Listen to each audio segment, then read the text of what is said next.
What is up, everybody? Hope you're doing well. Today I have a video that I'm going to discuss 4 streetwear brands that I think you should know about, that I think deserve a little more love, a little more recognition, so I figured I'd share that with you. If you're new around here, don't forget to smash that subscribe button, thumbs up button, notification bell, all that good stuff, and let's just jump right into the video. And the first brand I'm going to be talking about is Welsh Bonner. Now, you might be familiar with them through their Adidas collabs, and rightfully so. They are amazing collaborations, amazing shoes. They've done an amazing job with that. But I figured I'd just touch on Welsh Bonner as its own separate brand, as a designer. And of course, we should start off with Grace Welsh Bonner, who launched the label back in 2014 following her graduation from Central St. Martin's. She initially launched Welsh Bonner as just strictly a menswear label, but shortly after designed a women's wear line and it's kind of taken off from there. She infuses her European heritage with also Afro-Atlantic spirit, and you can definitely see that on her runway shows, on her pieces.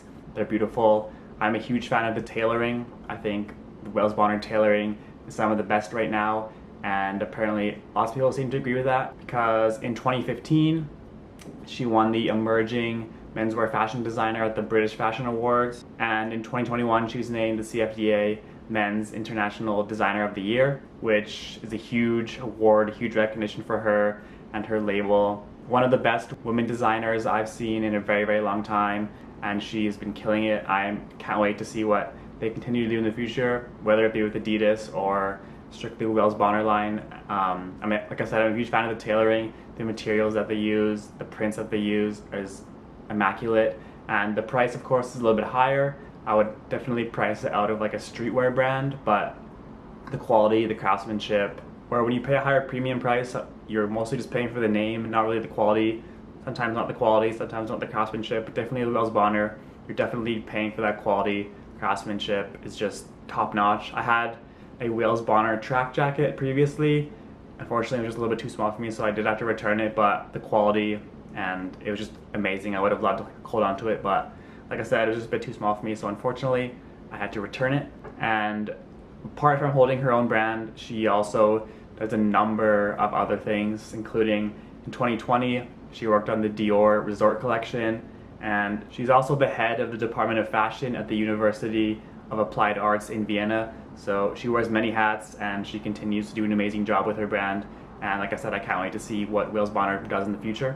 Now, the second brand, definitely more streetwear, and if you follow me on TikTok, which if you don't, go follow me right now, is Fugazi. If you're unaware of them, they are a streetwear brand coming out of LA, founded by Trevor Gorgie. I'm sure if you watch my channel, you've probably seen him on Jacob's channel doing his thing. And like I said, Fugazi has quickly become one of my favorite brands. In my opinion, Trevor is just getting better and better with every collection he releases. Every little project he does is just better than the last one, and I'm really excited to see what he does in the future as well. If you're unfamiliar with Trevor, I believe he started with North Korea skate team. I don't remember when that was, like a couple years ago now at least, but very streetwear, skate, aesthetic brand, and then that didn't last too long, I don't think. And then of course, probably the most popular thing that he did when he started Fugazi was the one in the chamber, the kind of bootleg Jordan 1s, back at the peak of the bootlegging time for Jordans, I guess, where you had like that little upside down pistol. I was a huge fan of them. They sold out really quick. I wasn't able to get my hands on a pair. The resale was very high, but I've seen some videos on them. The details, the attention to the little details that he had on those pairs was just incredible. Like the holes in the top of the sole, the little bullet holes, and down to the paper in the box. Just an amazing job, an amazing attention to detail, which I absolutely love seeing especially from a smaller designer when I'm starting out. He does an incredible job with that. I'll just read the little about section on the Fugazi website. So it says, Fugazi is a post-structuralist commentary on streetwear and the modern-day consumerist phenomenon. The brand's take on fashion and clothing is rooted in the new sincerity of meta-modernism. The brand exists as a study on the nature of streetwear, critiquing how something as simple as an everyday garment holds power within contemporary society, while at the same time partaking in the grand charade that is fashion. The symbol shatters itself while simultaneously being constructed.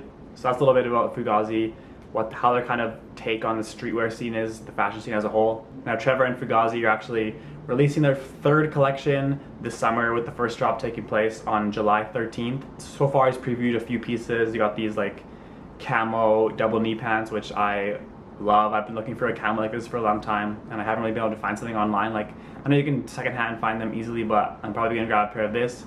He's also doing a beanie and a hat. But if you're interested in that, I'd definitely recommend checking out the Fugazi Instagram, as he's been previewing what's dropping, this upcoming drop, and then, like I said, the rest of the drop will be like later in the summer at some point. So number 2 is Fugazi, up and coming streetwear brand. I'm very excited for what Trevor and all those guys can do in the future. Now, 3rd is Adsum NYC, founded back in 2015. A perfect mixture, in my opinion, of traditional menswear with technical outerwear garments and a little bit of sportswear as well. I love what they've been doing.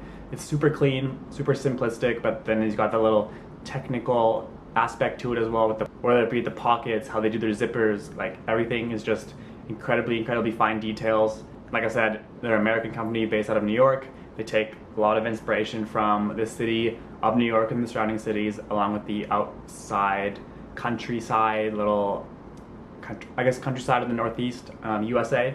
So I love that. I love that little blend of city and outdoor technical, as that's pretty much my whole wardrobe, honestly, being in Calgary. It's considered a big city in Canada. It might not be to some people, but it's a big city with, of course, the mountains really close by. It's very nature oriented, so my wardrobe has to kind of blend those two together with city and outdoors, so that's why you see me wearing a lot of Arc'teryx, Salomon, etc. And Adsum is a brand that really mixes those two together to a perfect harmony, which I love. So Adsum NYC. And again, the price point a little bit higher, but quality, the craftsmanship, it's all made in US, so you already know that's going to be good up there. I'm a huge fan of Adsum. I currently don't have anything, actually. I do have the Reebok Club tees that they did, I want to say last year. One of my favorite shoes of the year, by the way. Just all brown Club C, it's beautiful. So that's Adsum NYC, a little bit more on the basic level of garments, but definitely high quality, high craftsmanship with a little more technical aspect as well. Definitely check out their website, their Instagram. They've got their spring summer collection that just dropped recently. I'm a big fan of that, so definitely check them out as well. And 4th, last up on the list, is Tens Club, which are more like a vintage, curated, vintage soccer, vintage football, heavily inspired by the American grassroots. They have a lot of American grassroots shirts, shorts, hats, so it's not the typical big European club vintage stuff that you'll find on the bigger Instagram pages, but they have a lot of, like I said, grassroots American.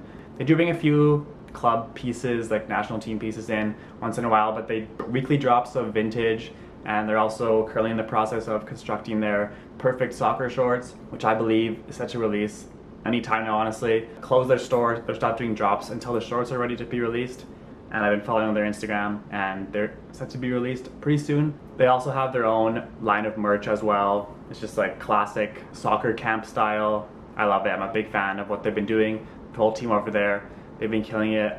As you know me, I'm a big soccer fan, big football fan. I love the vintage stuff and the stuff that they've been pulling together. It's different, it's very different compared to what you might find on a big website, like I said, but it's very cool. So if you're into some more vintage soccer things, if you want to get the perfect pair of shorts for the summer, I would definitely check out their website, check out their Instagram, because they're going to be dropping those shorts very soon, in my opinion. I don't know the exact date, but I think it's going to be within the next week or two, so definitely check that out. Check out their website for the great vintage pieces, shorts, t-shirts, polos, sweaters, jackets. They also have some hats that they've done as well. Their curating is amazing. The graphic design that they do is beautiful, and I'm a huge fan of what they've been doing. And like I said about every brand, man, I just can't wait to see what these brands do in the future. Every brand I touched on is relatively new. I think the oldest one is Adsum from 2015. So I just can't wait to see what the future holds for these. I think the future is very bright, and I can't wait to see where they go in the future.